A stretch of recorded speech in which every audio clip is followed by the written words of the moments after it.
I'm Spooky and welcome to Chakra 101.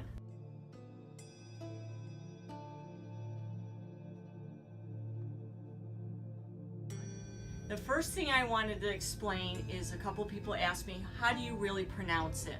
It is a Hindu practice and it's pronounced chakra. I'm today going to take you through quickly on what we do for chakra and then break it down in 7 segues so that you can get the idea, the real idea on how we do chakra. I have Brittany and I doing a segment on how to use the oils and the incense. We're going to be making pendulums. I'm going to show you how to determine what chakras you need to work on, what stones you can use, or if you don't want to use stones, there's candle chakra, there's oil and incense chakra, there's light chakra, and ultimately at the end I would like to show an actual setup of an altar for chakra. This is my lovely assistant, Sarah.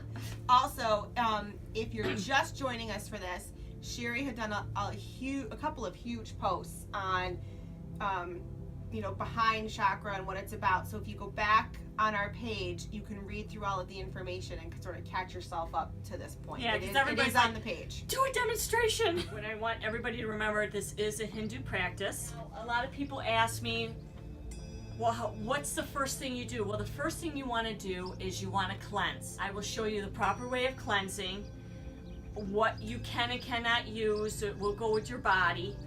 And right now we're going to show you how to determine what chakras you need to work on. A lot of people ask me, okay, when you do the pendulum segue, how am I going to do it? How am I going to determine what chakra I have to work on? Now remember, a pendulum works through your energy. It's not a hard device to use.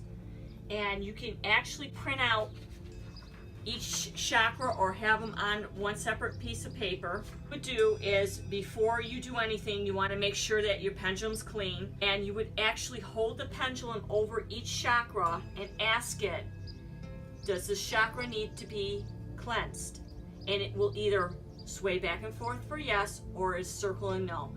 Please also note that not every pendulum use does that particular direction. So that's one of the things I must tell you, that not every pendulum will sway the way you think it will. You determine what chakras need the most work. You can get yourself cleansed, get your room cleansed, everything all ready to go. Some people do not like to do the sit-up position chakra because they don't feel that the energy is flowing directly up. They would rather lay down and have it flow in the upright direction. Okay, what I'm going to show you now is I'm going to show you where to place the stones. So what I'm going to have Sarah do is, can you lay your hands out like that and lay them flat down on? Okay. Now you're going to want to take the crown. Remember, it's crown, eye, throat, heart, solar, sacral, root. And everybody who's asked me which direction to go, it's really root up. Because remember, the energy is flowing upwards. But I have seen people do it the opposite direction, so I will help them out with that too. So we place the root in the lower part of the body, and then we'll go to the sacral, and we're going to place that right slightly above the root. Some people like to do this naked. Some people like to do it fully clothed. It's what your preference is. The next one we're going to do is solar, and it's going to be right here. And then we're going to put your heart one right where your heart is. And then the throat, the eye, and then the crown. Now, when I get into the specific stones for you, each stone represents each chakra, or however else you want to pronounce it, chakra, in a different way, and I will explain those all to you. The crystal, everybody asks me, why do you have crystal quartz? I like to have the energy flowing, and I'm sure Brittany does too. I like to put the quartzes in the palms of my hand just to keep the energy flowing. And when you do this at home, I'm talking specifically to you, Sarah. When you do this at home, you're gonna feel, and you got to be alone. It's got to be dark. You have some candles going, some singing bowl music, and you get into it. You're gonna actually feel those crystal quartzes vibrating in your hand. Okay? And everybody's like, okay, so we do this for how long? I do meditation for almost an hour. Some of my friends will do it for like 15 minutes. And remember, you can always have whatever chakra is more to you. Like mine's the solar plexus. I'm a Sagittarius. That's my chakra to be working with. So I always have a crystal quartz and a citrine with me, along with essential oils that I get through Brittany. And I'll sit down in the break room or in the back room, turn the lights off, and just meditate, breathe deep, take in a deep breath, get the smell of the oil going, feel it in your hands, and just quietly calm yourself. And believe me, just by the oils alone, it just opens you up. It just opens that chakra up. So when we do a full section of chakra on her, or whether it be her or Brittany, they should be able to feel the energy rolling through the stones.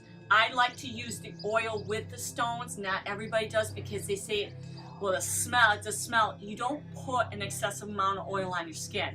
You just dab a little bit. And we'll get to that when we get together with Brittany. All right, you're doing the chakra, you're getting it flowing. You will feel that energy flowing. You take your deep breaths, you be calm. Keep your mind quiet. You should be able to tune everything out. Even if there's somebody talking like upstairs, you should be able to tune that out. You should hear nothing but the breathing. And that's it. And if you have the singing bowls going, I like to do singing bowls, some don't. And they're like, okay, say I feel relaxed. What do I do then?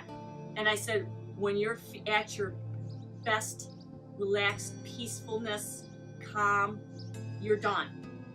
That's when you should stop your meditation. It takes me an hour, but then again, I hyper, so it would take me that long. It may take, Sarah, 5 minutes. The next step you would do is you would take the negative energy after flowing it through the positive and bring it back down, because you want to get rid of that. It's rolling through you. You want to take from the root up and then take it back down and out. So say like she's done, she has taken all of the energy that's been flowing through her, take the negative out because she brought the positive in, and then she would remove her stones. You don't want to sit right up. So what I normally do is I will take the quartzes, I will put them down right next to me, and I would take right from where I started, root, sacral, solar, heart, throat, eye, crown. And then what I would do is cleanse them afterwards. And like I said, we will get into the whole cleansing process, because that's a whole different area for chakra. When you get done, I am going to specifically get into where you should store them. You're going to hear different things from different people. The web will say different things for different people. I put them in darkness until they're being cleansed. And this way the negativity stays right where it is, which would be in the stones. And then I would take them and wash them out. Using either salt water, sun, or you can even use a full moon, which is awesome too. You can bury them in the ground, but burying stones in the ground takes a long time.